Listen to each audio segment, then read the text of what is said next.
ಬಿಡೋಣ. Actually winter ಲೈನನ್ನು ನಾನು ಹಾಕಿದ್ದು ಬೆಳಗ್ಗೆ ಚಳಿ ಅಂದ್ಬಿಟ್ಟು ಹಾಕಿದ್ದು.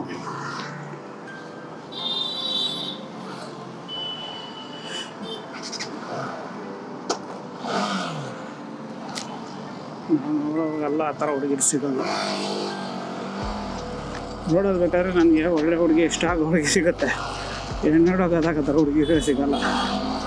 ಅದೇ ನಮ್ಮ ಕರ್ಮ. ಜೀವನದಲ್ಲೆಲ್ಲ ಹಿಂಗೆ ಆಗ್ಬಿಟ್ರೆ ಹಂಗೆ. ಹಬ್ಬ ಇವಾಗ ಸ್ವಲ್ಪ ಗಾಳಿ ಬರ್ತಾಯಿದೆ ಒಳಗಡೆ. ವಿಂಟರ್ ಲೈನರ್ ಇದು ಚಳಿಗೆ ಹಾಕೋದು. ಈ ಚೆನ್ನೈ ಬಿಸಿಲು ವಿಂಟರ್ ಲೈನ್ ಹಾಕ್ಬಿಟ್ರೆ ಸತ್ತೋಗ್ಬಿಡ್ಬೇಕು.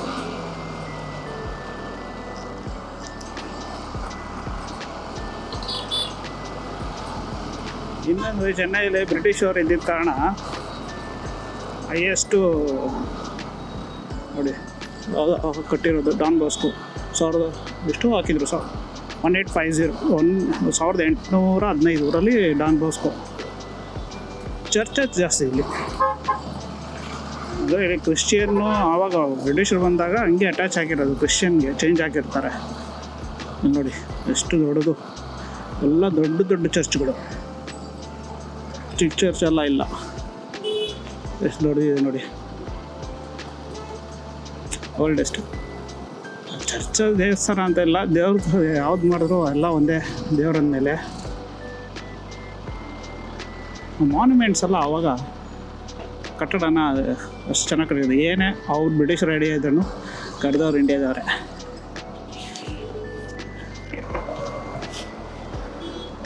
ಸಿಗ್ನಲ್ ಹಾಕೋದು ಹೋಗಪ್ಪ.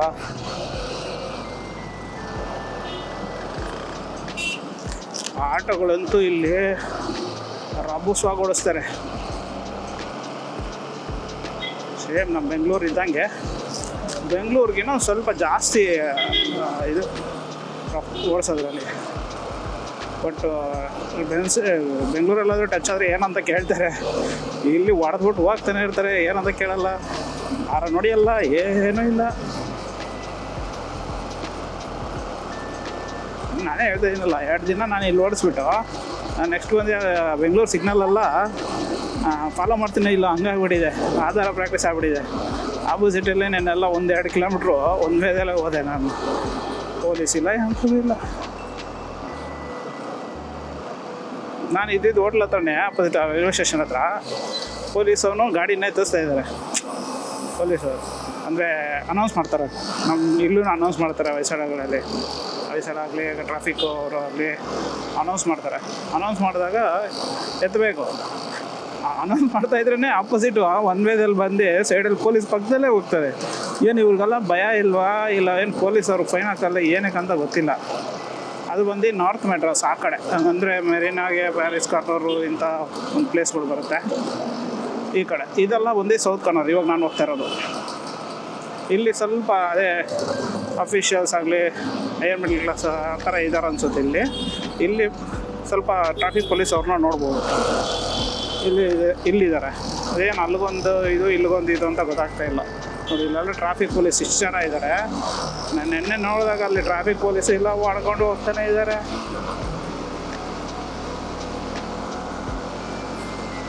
ನಾವು ಬೆಸಂತ್ ನಗರ ಇನ್ನೂ ಬಂದಿಲ್ಲ. ಖಾಲಿ ರೋಡಲ್ಲಿ ಚಚ್ಕೊಂಡು ಹೋಗ್ಬಿಡೋಣ.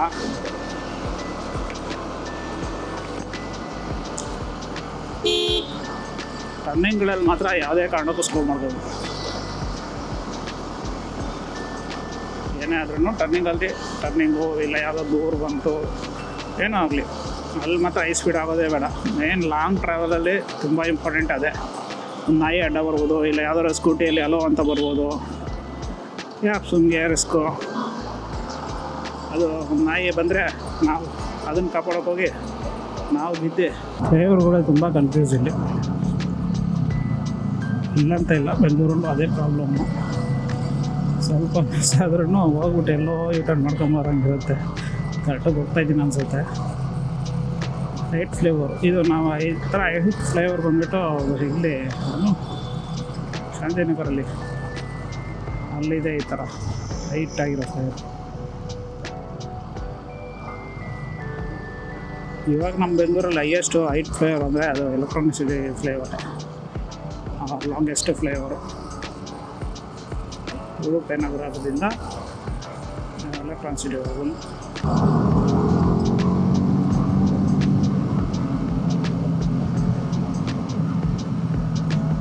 ಇಲ್ಲೆಲ್ಲ ಪೊಲೀಸರು ಜಾಸ್ತಿ ಇದ್ದಾರೆ. ಅಂದರೆ ಆ ಕಡೆ ಹಿಡಿದ್ರೆ ಹೊಡಿತಾರೆ. ನಾವು ನೋಡಿ ಇಲ್ಲಿ ಟ್ರಾಫಿಕ್ ಪೊಲೀಸ್ ಎಷ್ಟು ಜನ ಇದ್ದಾರೆ ಅಂತ. ಇದು ನಮ್ಮ ಬೆಂಗಳೂರು ಥರ ಕಾಣಿಸ್ತಾ ಇರೋ ಏರಿಯಾ ಅಂದರೆ ಇದು.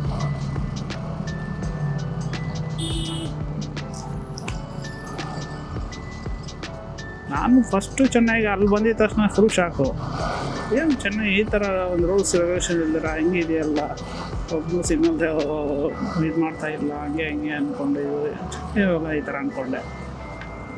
ಆಮೇಲೆ ನೆಕ್ಸ್ಟ್ ದಿನ ಮೆರಿನಾ ಆ ಕಡೆ ಬಂದಾಗಲೇ 2 ಫೇಸ್ ಇದೆ ಅಪ್ಪ ಚೆನ್ನೈಗೆ ಇವಾಗ ಸದ್ಯಕ್ಕೆ ಅಂತ ಗೊತ್ತಾಯಿತು.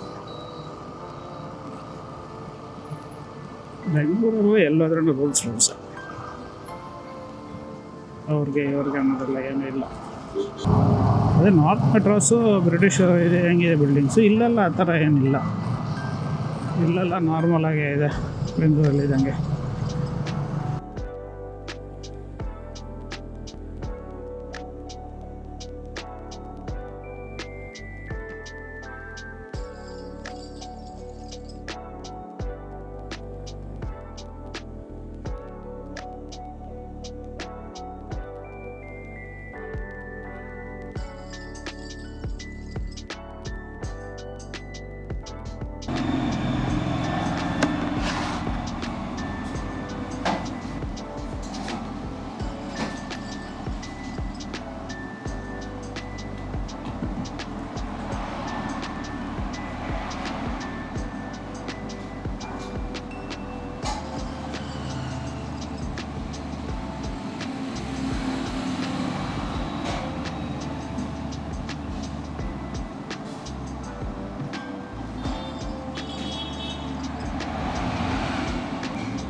ಯಾವುದೋ ಹಿಂದೆ ಬರ್ತಾ ಇದೆ. ಹೋಗಪ್ಪ ಏನೋ ಕಿವಿದಲ್ಲಿ ಟ್ರಿಬಲ್ಸ್ ಅಂತ ಏನು VIP ನಂಬರ್ಗಳು ತಗೊತಾರಪ್ಪ.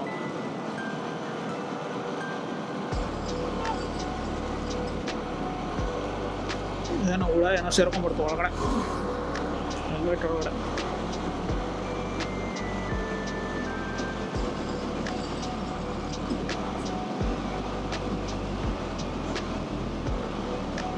ಲೈಟಲ್ಲಿ ಅದಕ್ಕೆ ರೈಡ್ ಮಾಡೋಕ್ಕಾಗಲ್ಲ ಅನ್ನೋದು. ಹುಳಗಳು ಗಿಳಗಳು ತಿರ್ಗಾ ಐ ಬೀಮು ಮೋಸ್ಟಾಗಿ ನಾನು ಕರೆಕ್ಟಾಗಿ ಪ್ಲ್ಯಾನ್ ಮಾಡಿದ್ದಿಲ್ಲ.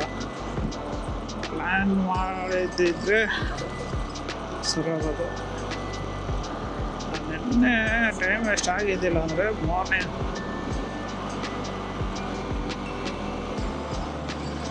ಏನು ಮಾಡೋದು, ಎಣ್ಣೆ ಇವತ್ತು ಬರಲ್ಲ, ಮುಂದಕ್ಕೆ ಹೋಗ್ತಾ ಇರೋಣ, ನಾಳೆ ಏನು ನಡೆಯುತ್ತಾ ನೋಡ್ಕೊಳ್ಳೋಣ ಅಷ್ಟೇ. ಹಂಗಾದ್ರೂ ಹೋಗ್ರಪ್ಪ, ಮುಂದೆ ಯಾರೋ ಬರ್ತಾವನೆ, ಹೋಗಂಗಿದ್ರು ಹೋಗ್ಬಿಡು.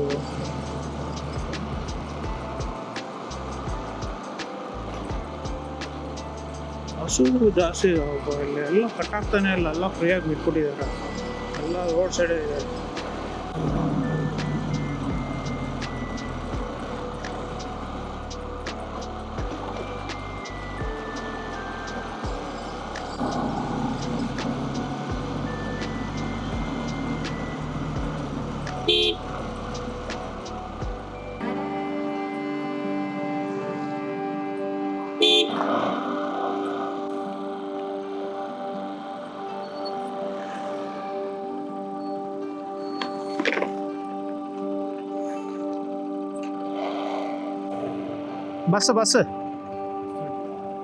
ബസ് അടിച്ചിട്ട് പോയിട്ട്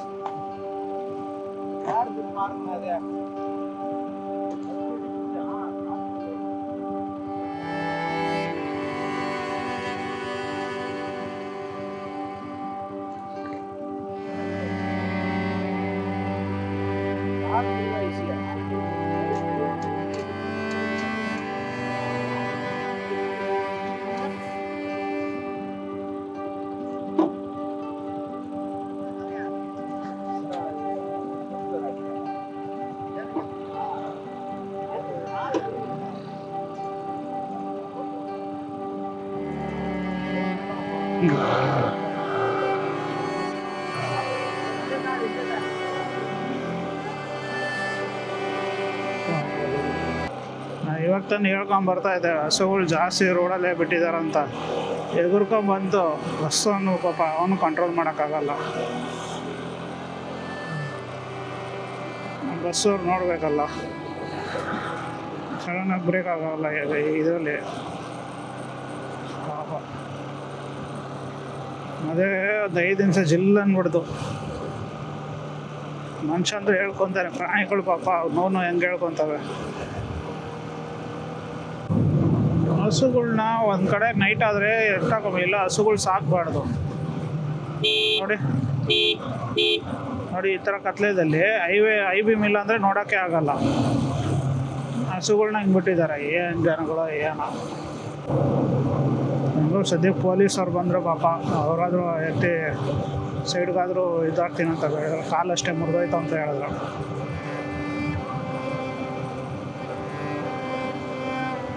ಪೊಲೀಸವ್ರು ಇಲ್ಲಾಂದರೆ ಬೇರೆ ಯಾರೋ ಬಂದು ಅಷ್ಟು ಇದು ಹೆಲ್ಪ್ ಮಾಡಲ್ಲ. ಈ ಥರ ರೋಡ ಸ್ವಲ್ಪ ನಿಧಾನ ಹೋಗೋದು ಬೆಟ್ರಪ್ಪ. ಬಸ್ಸಿಂದೇ ಹೋಗ್ತಾ ಇದ್ದೆ, ಬಸ್ಸು ನೋಡಿದ್ರೆ ಹಾಕದೆ ಮಾಡೋದು ಕಾಣಿಸ್ತಾ ಇಲ್ಲ. ಒಂದು ಬಸ್ಸವನು ನೋಡು, ಆ ಹಸುಗಳು ಇದ್ದರೆ, ಹಸು ಸಾಕಟ್ಟಿದ್ದರೆ ಕಷ್ಟ ಬೀಳ್ತಾ ಇರ್ತಾರೆ, ಅವ್ರಿಗಾದ್ರು ಕೊಟ್ಟಿದ್ದಾರೆ. ರೋಡ್ ಮೇಲೆ ಬಿಟ್ಟಲ್ಲ, ಸಾಯಿಸೋಕ್ಬಿಟ್ಟು ಅದರಿಂದ ಜೀವನ ಮಾಡ್ಕೊಳ್ಳೋರು ಎಷ್ಟು ಜನ ಇದ್ದಾರೆ ಹಸುಗಳಿತ್ತು ಅಂದರೆ, ಹಾಲು ಕರ್ಕೊಂಡು.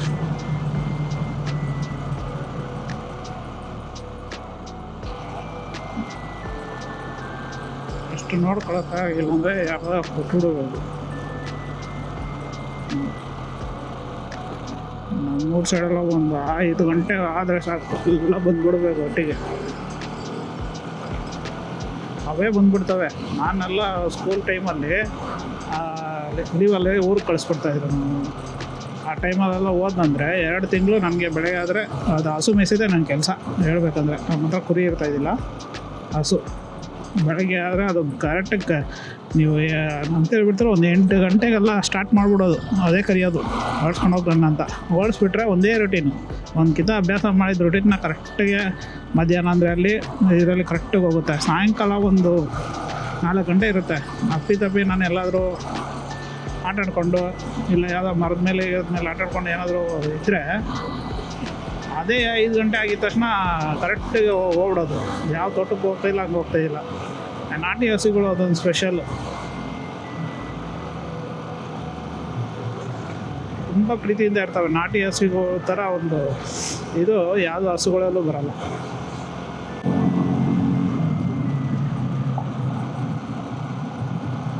ಕಣ್ಣಲ್ಲಿ ನೀರು ಹಾಕೋತಾರೆ. ನಮ್ಮ ಅಪ್ಪ ಎಲ್ಲ ಮಾರ್ಬಿಟ್ಟ. ಅವಾಗ ಇದ್ದಿದ್ದು ಅವಾಗೆಲ್ಲ ನಾವು ಚಿಕ್ಕ ಹುಡುಗರು. ಅವೆಲ್ಲ ಏನೂ ಕೇಳೋಂಗಿಲ್ಲ. ಇವಾಗ ಆಗಿದ್ದರೆ ನಮ್ಮ ಹತ್ರ ಅದಿದ್ದಿದ್ರೆ ನಾವು ಒಂದು ಹಸು ಕೂಡ ಮಾರಕ್ಕೆ ಬಿಡ್ತಾಯಿದ್ದಿಲ್ಲ. ಅದು ಇರೋವರೆಗೂ ಇರಲಿ ಮನೆಯಲ್ಲೇ ಅಂತ ಕಾಯೋವರೆಗೂ ವಯಸ್ಸಾದ ಒಂದ್ಸಲಿ.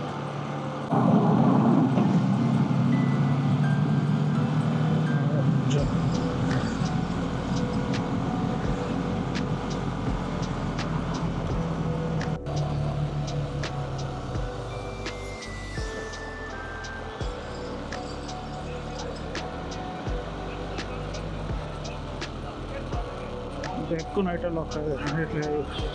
Pondicherry, welcome to Pondicherry bro. Pondicherry entry ಆಗಾಯಿತು. ರೂಮ್ ಕಡೆ ಹೋಗೋಣ. ಫಸ್ಟು ರೂಮ್ ನೋಡೋಣ. ಆಲ್ರೆಡಿ ಓಡಿಸಿ ಟಯರ್ಡ್ ಆಗಿದೆ.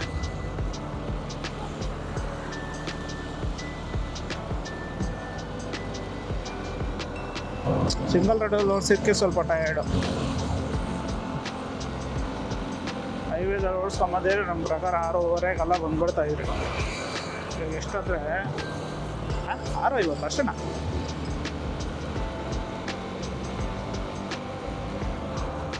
ಡೆಸ್ಟಿನೇಷನ್ ರೀಚ್ ಆಗಿಲ್ಲ.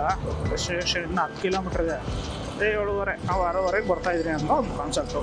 ಒಟ್ನಲ್ಲಿ ನಾವು ಸ್ವಲ್ಪ ಸುತ್ಕೊಂಬಂದ್ಬಿಟ್ರಿ ಗೂಗಲ್ ಮಾತೆ ಕೃಪೆಯಿಂದ. ಇದಕ್ಕೂ ಪಾಂಡಿಚೇರಿ ಬಂದು ಗೋವಾ ಥರ, ನಮ್ಮ ಕರ್ನಾಟಕ ಗೋವಾ ಥರ ಪಾಂಡಿಚೇರಿನೂ ಸಪ್ರೇಟ್ ಯೂನಿಯನ್ ಸ್ಟೇಟ್ ಅಂತ ಹೇಳ್ತಾರೆ. ಯೂನಿಯನ್ ಸ್ಟೇಟ್ ಏನು ದೊಡ್ಡ ಡಿಫ್ರೆನ್ಸ್ ಏನಿಲ್ಲ, ಅದು ಅಷ್ಟೇ. ಅಟ್ಲೀಸ್ಟ್ ಗೋವಾ ಆದರೂ ಸ್ವಲ್ಪ ಚೇಂಜ್ ಇದೆ. ಅಲ್ಲಿರೋ ಜನಗಳು ಸ್ವಲ್ಪ ಅದೆಲ್ಲ ಭಾಷೆ ಅದೆಲ್ಲ ಬೇರೆ ಇದೆ. ಬಟ್ ಈ ಪಾಂಡಿಚೇರಿಗೂ ತಮಿಳ್ನಾಡು ಏನು ಅಷ್ಟು ಡಿಫ್ರೆನ್ಸ್ ಏನಿಲ್ಲ.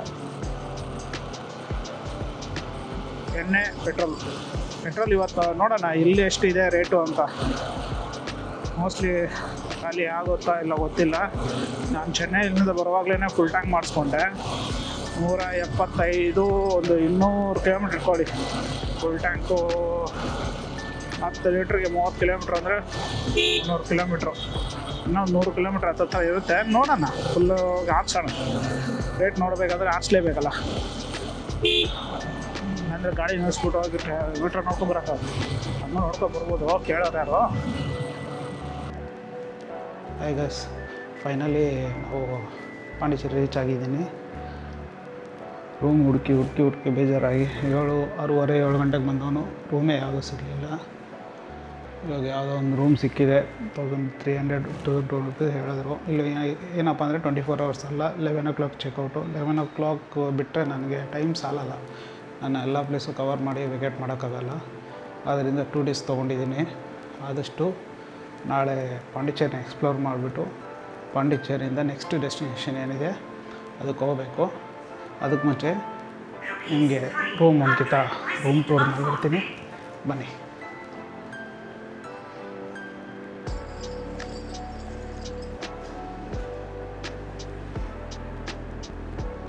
ಚೆನ್ನಾಗಿ ರೂಮ್ಗಿನ ಇದು ದೊಡ್ಡದಾಗಿದೆ, ಕಂಫರ್ಟು. ಇದು AC ರೂಮು. ಮೇಂಟೆನೆನ್ಸ್ ಚೆನ್ನಾಗಿ ಮಾಡಿದ್ದಾರೆ. ವೆಲ್ ಮೇಂಟೆನೆನ್ಸ್ ರಿವ್ಯೂ ಚೆನ್ನಾಗಿತ್ತು. ಅದಕ್ಕೋಸ್ಕರ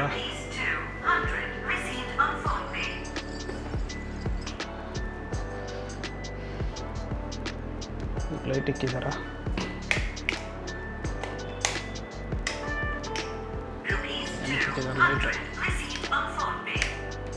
ಫುಲ್ ಟಯರ್ಡ್ ಆಗಿಬಿಟ್ಟಿದೆ ವೇದಲ್ಲಿ ಓಡಿಸಿ. ನೈಸ್. ಹಾಟ್ ವಾಟರ್ ಮೇಂಟೈನ್ ಚೆನ್ನಾಗಿದೆ, ಕ್ಲೀನಾಗಿದೆ. ಫಸ್ಟ್ ಒಂದು ರೂಮ್ಗೆ ಹೋಗಿದ್ದೆ. ಅಲ್ಲಿ ಎಂಟ್ರಿಯಲ್ಲಿ ಪಾರ್ಕಿಂಗು ಇಲ್ಲ, ಪ್ಲಸ್ ಫುಲ್ ಸ್ಮೆಲ್ಲು. ಅದರಿಂದ ಅದು ಕಮ್ಮಿ ಇತ್ತು, ಬಟ್ಟು ಕಂಫರ್ಟ್ ನನಗೆ ಅನಿಸ್ಲಿಲ್ಲ. ಅಲ್ಲಿ ಎಷ್ಟು ದೂರ ರೈಡ್ ಮಾಡಿಬಿಟ್ಟು ಬಂದು ತಿರ್ಗಾ ಆ ಥರ ಒಂದು ಸ್ಟೇ ಆಗೋಕ್ಕೆ ನಿದ್ದೆ ಬಂದಿಲ್ಲ ಅಂದರೆ ತುಂಬ ಕಷ್ಟ ಆಗುತ್ತೆ. ಅದಕ್ಕೆ 2 days ಇದ್ದರೆ ಆರಾಮಾಗಿರಬೇಕು, ಇದ್ದರೆ ನೆಮ್ಮದಿಯಾಗಿರಬೇಕು ಅಷ್ಟೇ. 1000 ರೂಪೀಸ್ ಡಿಫ್ರೆನ್ಸು, ಪರವಾಗಿಲ್ಲ. ಇವಾಗ ಹೋಗಿ ಟೈಮ್ ಆಯಿತು. ಹೋಗಿ ಊಟ ಏನಾದ್ರು ತೊಗೊಂಬಂದ್ಬಿಟ್ಟು ತಿಂದ್ಬಿಟ್ಟು ಸ್ವಲ್ಪ ಹೊತ್ತು ಬಿಗ್ ಬಾಸ್ ನೋಡಿಬಿಟ್ಟು, ಯಾವುದು ಕಾಪಿ ಏನು ಮಾಡಲ್ಲ, ಜಸ್ಟ್ ಬಿಗ್ ಬಾಸ್ ಒಂದು ನೋಡಿಬಿಟ್ಟು, ಬಿಗ್ ಬಾಸ್ ನೋಡಿ ತುಂಬ ದಿನ ಆಗೋಯಿತು, ಅದು ನೋಡಿಬಿಟ್ಟು ಹೋಗಿ ವಾಚ್ ಹೋಗ್ಬಿಡೋದು. ಫುಲ್ ಟಯರ್ಡ್ ಇದೆ ಬಾಡಿ. ಮತ್ತೆ ನಾಳೆ ಸಿಗೋಣ ಬಾಯ್.